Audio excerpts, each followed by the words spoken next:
Bonjour à toutes et à tous, bienvenue dans ce rendez-vous d'information de la mi-journée sur TV Vendée en ce mardi 26 août. La rentrée scolaire se rapproche et les achats qui vont avec aussi.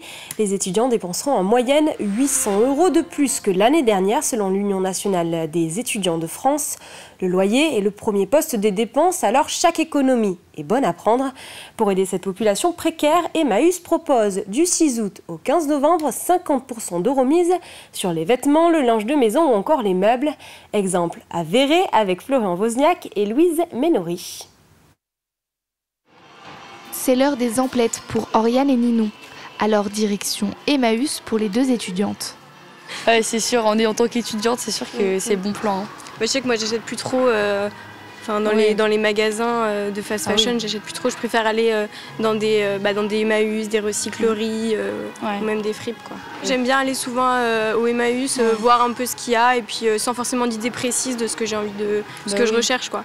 Des vêtements, des livres ou encore des meubles, de quoi bien s'équiper pour la rentrée. On a toujours des choses quand on s'installe, même après plusieurs années. Du coup là c'était pour voir ce qui me manquait. Au niveau des vaisselles par exemple, il me manquait des couteaux ou pour des petites choses, quoi, des petits objets quoi, que j'aurais pu trouver ici. J'ai pas pensé à d'autres magasins en particulier avant, j'ai vraiment pensé à venir ici d'abord. En France, près d'un tiers des étudiants peinent à honorer leurs charges locatives dans les délais. L'objectif d'Emmaüs, permettre une installation à moindre coût. Constat est fait qu'au niveau de la France, les étudiants sont en précarité de façon importante. Un jeune qui veut se loger, il y a les frais universitaires ou les frais d'une école, d'un BTS, etc. Le logement, l'accessibilité au logement est de plus difficile en France. Donc nous, Emmaüs, on lutte contre la précarité et on s'insurge contre le mal logement. On est dans de l'achat solidaire, donc c'est des meubles de récupération, mais quand on est premier locataire, primo-accédant, ça fait un petit coup de pouce à la vie. Lancée après le Covid, l'opération est renouvelée chaque année. Seule condition pour en bénéficier, présenter une preuve de son statut d'étudiant. Et pour en bénéficier aussi de ces réductions, rendez-vous aux Emmaüs de Véret, des Essarts les mercredis, les vendredis et les samedis. La rentrée rime elle aussi souvent avec reprise du sport. C'est en tout cas le moment de se fixer des objectifs avec l'ouverture demain des inscriptions pour la 11e édition de la course La Joséphine. Depuis 2015, plus de 140 000 sportives ont couru ou marché 5 km dans les rues de La Roche-sur-Yon. Si vous n'êtes pas disponible au rendez-vous du 4 au 10 octobre dans les communes partenaires pour faire la course. Dès qu'on a lancé la date sur les réseaux sociaux, tout de suite, en retour, il y avait beaucoup de messages d'amis qui se donnaient rendez-vous. Ça y est, enfin, la date est posée.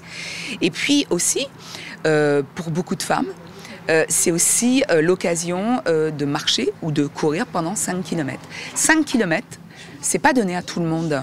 Donc c'est quelques entraînements auparavant, c'est quelques rendez-vous entre amis et c'est un objectif qu'on se fixe et ça fait du bien. On ne cherche pas à faire un exploit sportif, mais à pratiquer une activité physique et c'est aussi ce message que transmet la Joséphine. On a cette chance d'avoir cette manifestation importante qu'est la Joséphine, qui permet effectivement, de par sa notoriété, de toucher un grand nombre de personnes, notamment touchées par la maladie, ou pas, effectivement, et pour les inciter à se diagnostiquer, à se faire diagnostiquer, notamment par exemple grâce aux bustes d'autopalpation qui sont présents lors de ces manifestations, qui permettent aux personnes de s'auto-diagnostiquer. Donc c'est effectivement un événement important, et puis bien sûr qui permet aussi de récolter financièrement un certain nombre de fonds, puisque la Ligue contre le cancer ne vit que grâce aux dons. Comment préserver des spécimens en voie d'extinction? Une problématique prise au sérieux par le Zoo des Sables qui accueille de nouvelles espèces dans l'espoir d'avoir de nouvelles naissances. Un petit singe en tamarène lion doré sera bientôt accompagné par une femelle. Et c'est aussi le cas d'une espèce menacée localement, un capybara, qui rejoint une femelle déjà présente. Jeanne Bell nous propose une immersion au cœur de ses projets. Depuis près de 5 mois, un nouvel habitant a emménagé au Zoo des Sables. C'est un capybara mâle de 8 ans qui a rejoint la femelle déjà présente dans le parc. Cet animal, le plus gros rongeur du monde, peut atteindre jusqu'à 60 kg. Tous les deux ont 8 ans. La femelle, elle s'appelle Alma et le mâle Inti. Donc c'est pour former un couple en espérant potentiellement de la reproduction. On a pu faire une petite mise en contact qui s'est faite au fur et à mesure. D'abord juste visuel avec les odeurs, comme ils étaient déjà plutôt réceptifs l'un et l'autre. On a décidé de les mettre ensemble et puis ça s'est très bien passé. On a déjà pu observer aussi des accouplements et on peut espérer à un moment donné de la reproduction. Dans la nature, c'est des animaux très sociaux qui vont évoluer beaucoup en couple. Donc là, on a aussi voulu retrouver un peu cet esprit avec le couple et ils évoluent avec leur portée. Donc c'est généralement des portées de 4 à 6 petits qui surviennent après 5 mois de gestation. Le Zoo des Sables prend à cœur la réintroduction des espèces dans leur milieu naturel. Coordinatrice européenne pour les haras de Buffon, Sandrine Silol cherche à comprendre la génétique de l'espèce de façon à garder un pool d'individus réintroductibles. Il y a une chose qui est très importante, c'est que l'haras de Buffon est en danger critique d'extinction. Le Zoo des Sables subventionne des projets de conservation de l'haras de Buffon.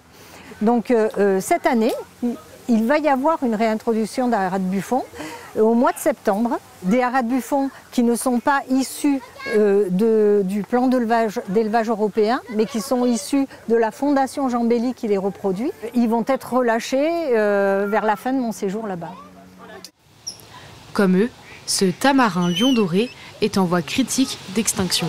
C'est le cas de plus de 60% des espèces présentes dans le parc.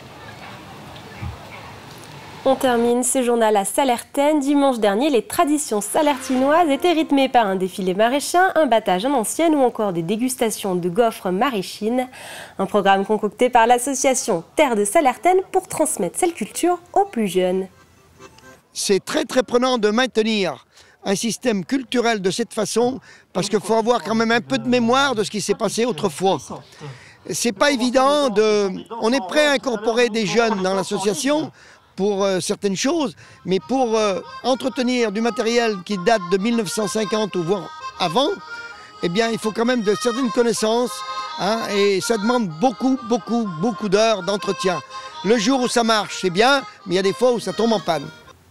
Et c'est la fin de ce journal. Merci de l'avoir suivi. On se retrouve à 18h pour un prochain point sur l'actualité. Très bon après-midi à tous.